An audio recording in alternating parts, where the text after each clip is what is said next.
விண்ணில் உலகம் விளைக்கும் விளைவெல்லாம் கண்ணி உரைப்பான் கணி. அதாவது விண்மண்டலத்தில் ஏற்படும் நிகழ்வுகளை துல்லியமாக கணக்கிடுபவர்கள் கணியர்கள் என்கிறது இந்த புறப்பொருள் வெண்பா மாலை. இந்த நுட்பமான அறிவியலை மிகவும் எளிமைப்படுத்தி கையேடாக பஞ்சாங்கம் என்ற பெயரில் நம் முன்னோர்கள் நமக்கு அளித்திருக்கின்றார்கள். பஞ்சாங்கம், இதன் பெயரிலேயே இதன் பொருள் பொதிந்துள்ளது. பஞ்ச என்றால் 5, அங்கம் என்றால் உறுப்பு. திதி, வாரம், யோகம், நட்சத்திரம், கரணம் ஆகியவையே பஞ்சாங்கத்தின் 5 உறுப்புகள். இந்த 5 அங்கங்கள் எப்படி கணிக்கப்படுகின்றன? வாருங்கள் பார்க்கலாம். வாரம், காலத்தை கணிக்க நம் முன்னோர்கள் சூரியன், சந்திரன், நட்சத்திர கூட்டங்கள் மற்றும் பார்வைக்கு எட்டிய பிரதான கோள்களான செவ்வாய், புதன், வியாழன், வெள்ளி, சனி ஆகியவற்றை பயன்படுத்தினார்கள்.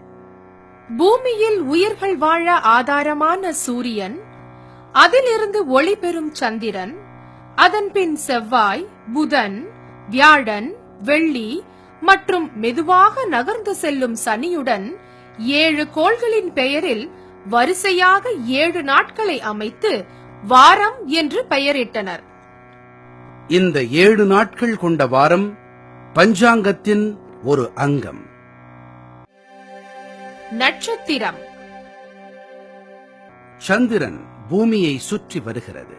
ஒரு முறை சந்திரன் பூமியை சுற்றி வர 27.3 நாட்கள் ஆகிறது. ஒவ்வொரு நாளும் சந்திரன் ஒரு நட்சத்திர கூட்டத்துடன் சேர்ந்து காணப்படும். இந்த நட்சத்திர கூட்டமே அந்த நாளின் நட்சத்திரம் எனப்படுகிறது.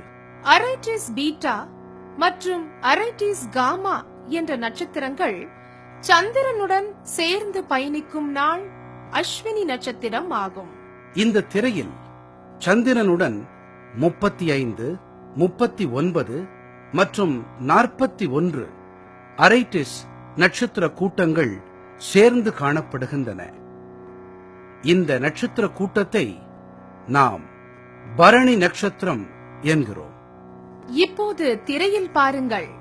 சந்திரன் பிளியடிஸ் என்ற நட்சத்திர தொகுப்புடன் இணைந்து காணப்படுகிறது. இந்த நாளின் நட்சத்திரம்தான் கார்த்திகை எனப்படும்.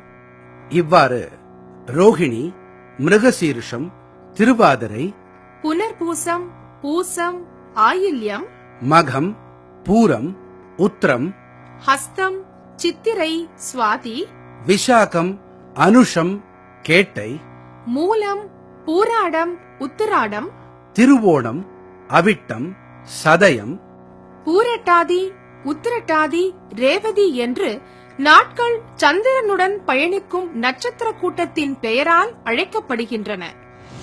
திதி, அமாவாசையன்று சந்திரன் நம் கண்களுக்கு தெரியாது. படிப்படியாக சந்திரன் வளர்ந்து பௌர்ணமி அன்று முழு நிலவாக ஒளிர்கிறது. சந்திரன் வளரும் பருவத்தை வளர்பிறை, அதாவது சுக்லபக்ஷம் என்று அழைக்கிறோம். பௌர்ணமியில் இருந்து சந்திரன் படிப்படியாக தேய்ந்து அமாவாசை அன்று மறைந்து விடுகிறது. இந்த பருவத்தை தேய்பிறை, அதாவது கிருஷ்ணபக்ஷம் என்று கூறுகிறோம்.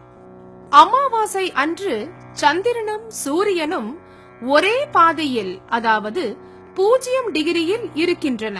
சந்திரன் அமாவாசையில் இருந்து பௌர்ணமி வரையிலும், பௌர்ணமியிலிருந்து மீண்டும் அமாவாசை வரையிலும் சுழலும் 360 டிகிரி கோணத்தை 30ஆல் வகுத்தால் ஒரு நாள் சந்திரன் நகரும் அளவு 12 டிகிரியாக இருக்கும்.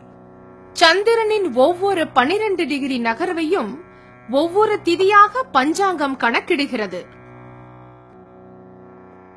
அமாவாசையில் இருந்து சந்திரன் அடுத்த 12 டிகிரி நகரும் போது பிரதமை திதி.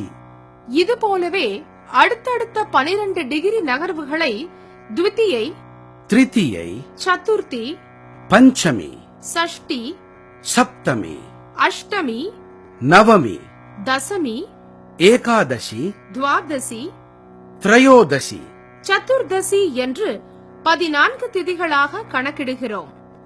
சந்திரன் தன் முழு உருவை பெறும் நாளை பௌர்ணமி திதி என்று அழைக்கிறோம்.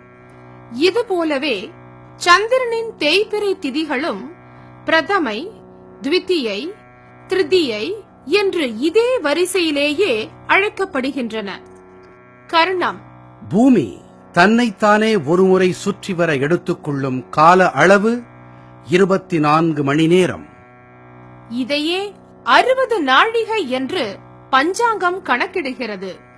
சூரிய உதயத்தில் இருந்து அடுத்த சூரிய உதயம் வரை உள்ள இந்த கால அளவே ஒரு நாள் என்று பஞ்சாங்கத்தில் கணக்கிடப்படுகிறது.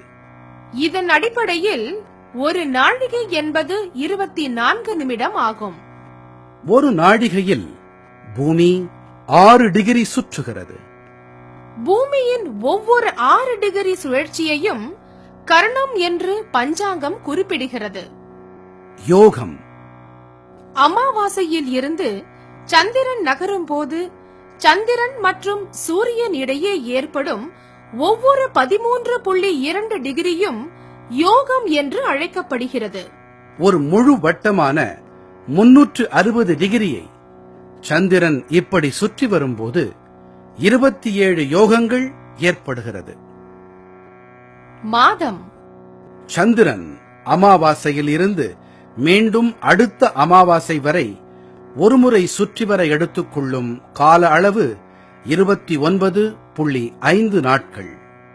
இதையே சில பஞ்சாங்கங்கள் மாதம் என்று அழைக்கின்றன.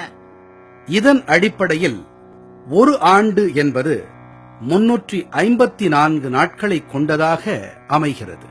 ஆனால் பூமி சூரியனை ஒரு முறை வலம் வர 365.24 நாட்கள் ஆகிறது. இந்த கணக்கில் உள்ள வேறுபாட்டை 3 ஆண்டுகளுக்கு ஒருமுறை அதிக மாசம் என்ற பெயரில் பஞ்சாங்கம் சரி செய்கிறது. இந்த முறையை சந்திரனை மட்டுமே மையமாக கொண்டு கணக்கிடும் பஞ்சாங்கங்கள் பின்பற்றுகின்றன. ஆனால் நம் தமிழ் பஞ்சாங்கங்களோ சூரியன் ராசிக்குள் நுழையும் நாளை வைத்து மாதங்களை கணிக்கின்றன. ராசி, வானவெளியில் கிரகங்கள் சஞ்சரிக்கும் பாதையில் இருக்கும் நட்சத்திர தொகுப்புகள், அதாவது கான்ஸ்டலேஷனை மையமாக வைத்துத்தான் காலம் கணிக்கப்படுகிறது. இந்த அடிப்படையில் இந்த பாதையில் இடம்பெறும் 27 நட்சத்திர கூட்டங்கள் தான் பஞ்சாங்கத்தில் நட்சத்திரங்களாக குறிப்பிடப்படுகிறது.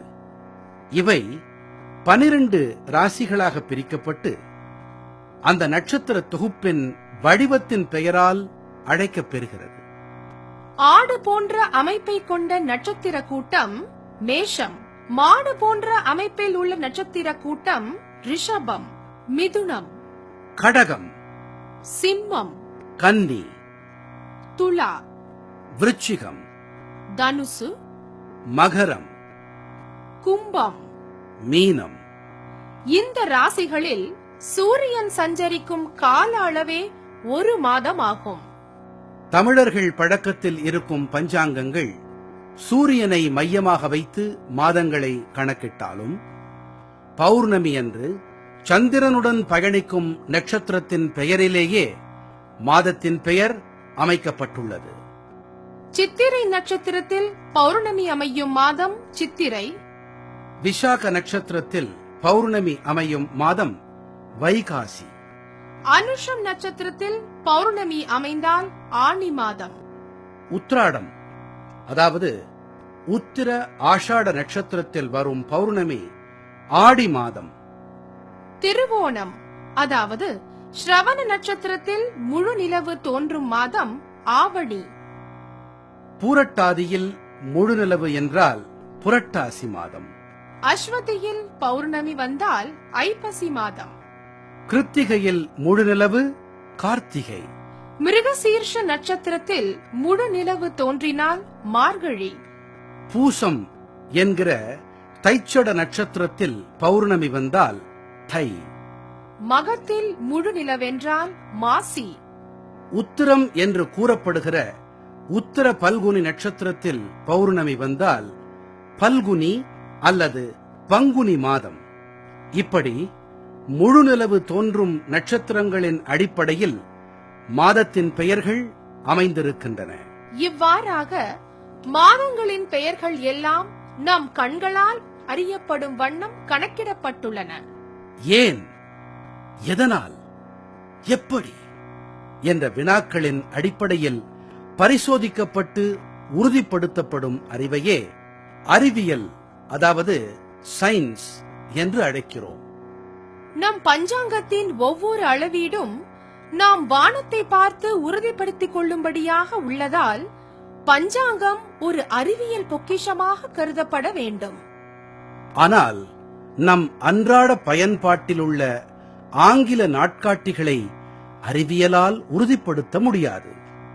இந்த பஞ்சாங்கத்தின் அறிவியல் அடிப்படையை தெரிந்திருந்த நம் முன்னோர்கள் தினமும் காலையில் பஞ்சாங்கம் படிக்கும் முறையை தவறாமல் கடைபிடித்து வந்தனர். இதற்கு சமய ரீதியான விளக்கங்கள் பல இருந்தாலும் நாம் ஒரு அறிவியல் நெறியை வாழ்க்கை நெறியாகவே கொண்டிருந்தோம் என்பதை எண்ணும்போது பெருமிதம் தோன்றுகிறது. அனுதினமும் அறிவியலும் ஆன்மீகமும் பண்பாடும் ஒருங்கிணைந்த வாழ்க்கை வாழ நம் முன்னோர்கள் விட்டுச் சென்ற பழக்கங்களை கடைபிடித்து வரும் தலைமுறைகளும் பெருமிதத்தோடு வாழ வழிவகை செய்ய வேண்டும்.